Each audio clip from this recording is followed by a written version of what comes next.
Sana po ay ngayon ng araw ay matagpuan na namin si Ninita kung saan siya ngayon.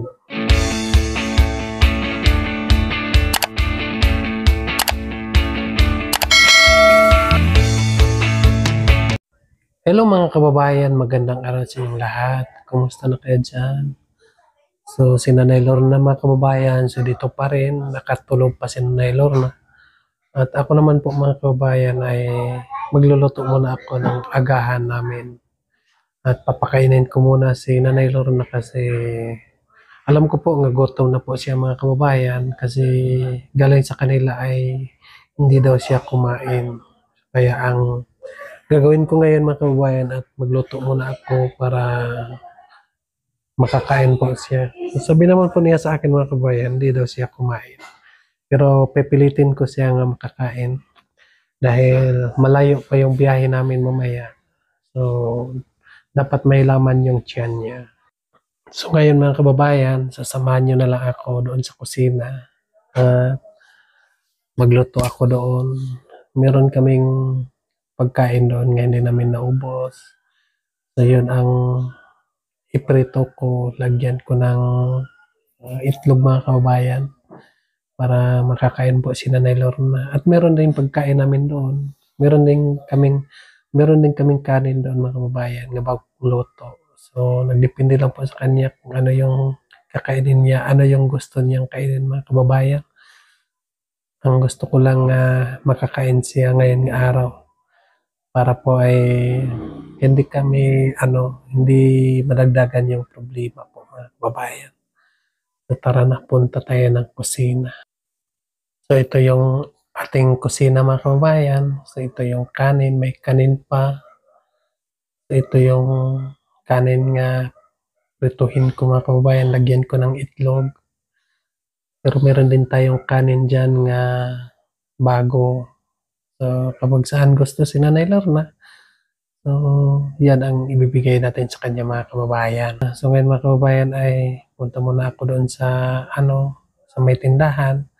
Bili muna ako ng itlog mga kababayan para ihalo natin sa kanin. So samahan nyo na ako mga kababayan. Pagpunta doon sa kabila, magbili ng itlog.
Yun na mga kababayan.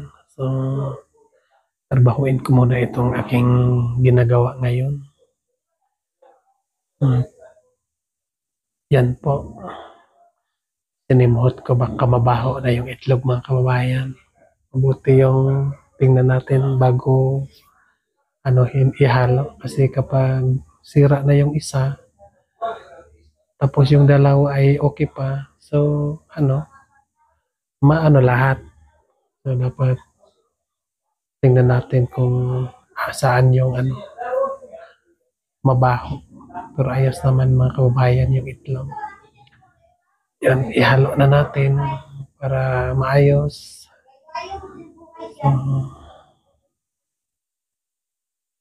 Yun. Pasensya na kayo mga kababayan sa aking ginagawa kasi hindi ako marunong.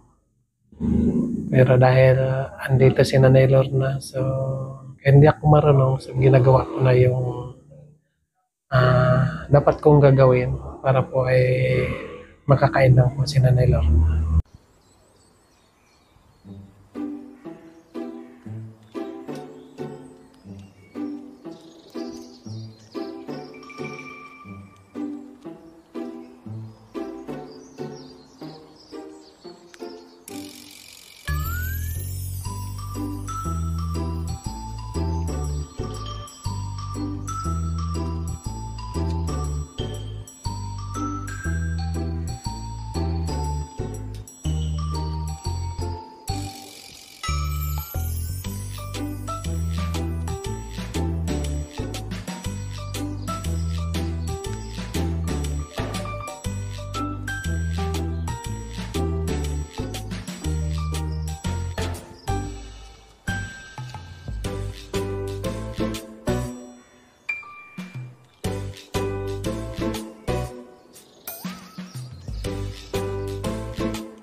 Mga kababayan, ay gigisingin natin si Nanay Lorna para kumain.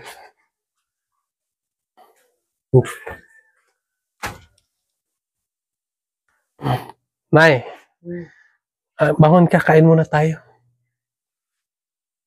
Sabi na ko na isnilit ka, sir. Wala pa. Antayin lang natin. Kasi sila Sir Paul ay parating na. Sige, sir. So, mas mabuti yung magbiyahe tayong busog ka. Salamat, sir. Abi na ko na isnilit ka, sir. Ay, sobrang layo yung biyahe natin. So, kailangan nga makakain ka. Tara na, Nay. Sir. Tara. Upo ka dyan, Nay. Na tayo ng plato mo.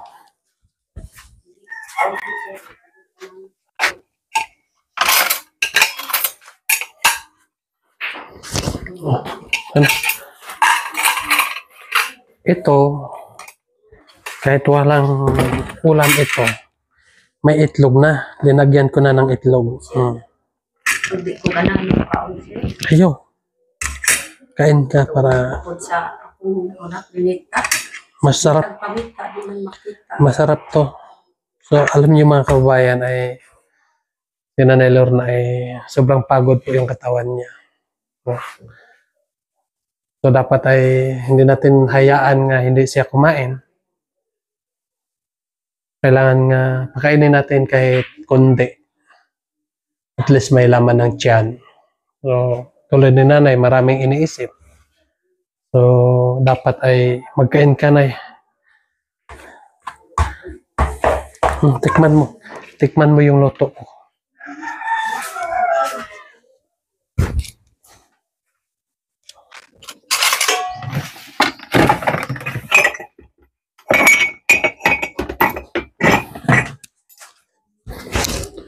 So, para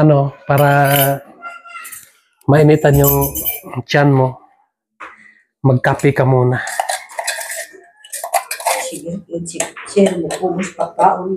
Ganang, ilang kaagaw, mukubos ganang kaon, sir. Ayaw lagyan na.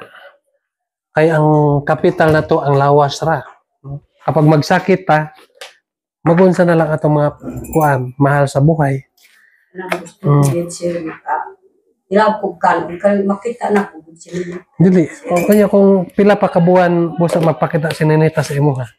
Patay na ka. Gusto na po, mamatay, sir. Yun sa man mo yung mga apo nga sila ra, ikaw ra ang giasahan sa imong mga apo. Sabi na kay naman, ako ba na, ako Dili na pwede na eh. Wrong ang imong unang-una. Kailangan nga malakas ka para lakasan mo ang puso mo.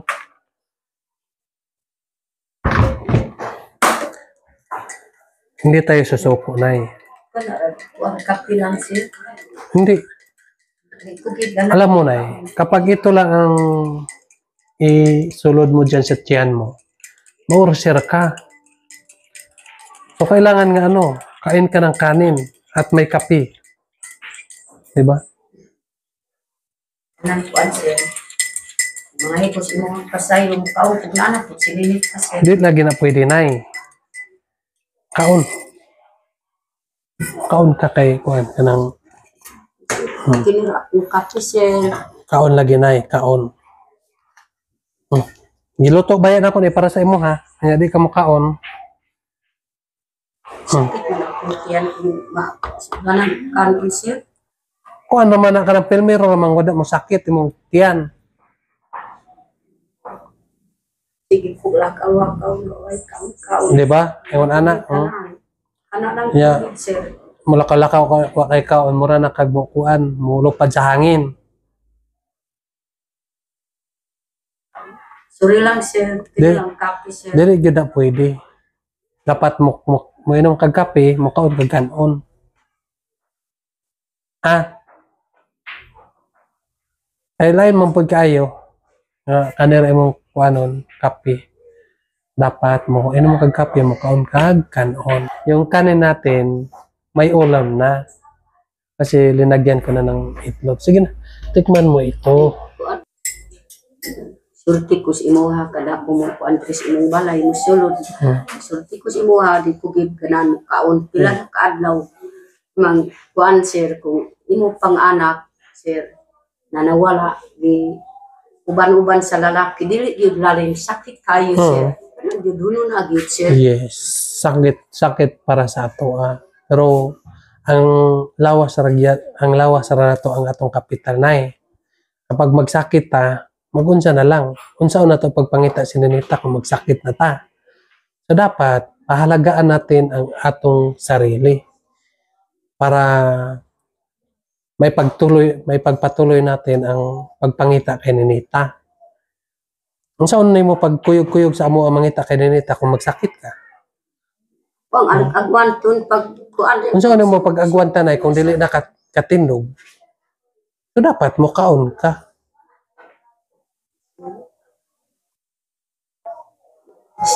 Kaisa lang kumuhungit, sir, kay kulit maagwan ta kay sakit na akong, sir. Dili, kung pilmero ra man ako at kung makahungit ka kaisa, ganahan na ka na kaon. Sige na, kaon na. Kat. Sige na, kaon na ka. Sige, sir. Ito ko, sir, sa inyo isa. Ayaw. Dapat mahurot ni mo ni. Ayaw. Kaon.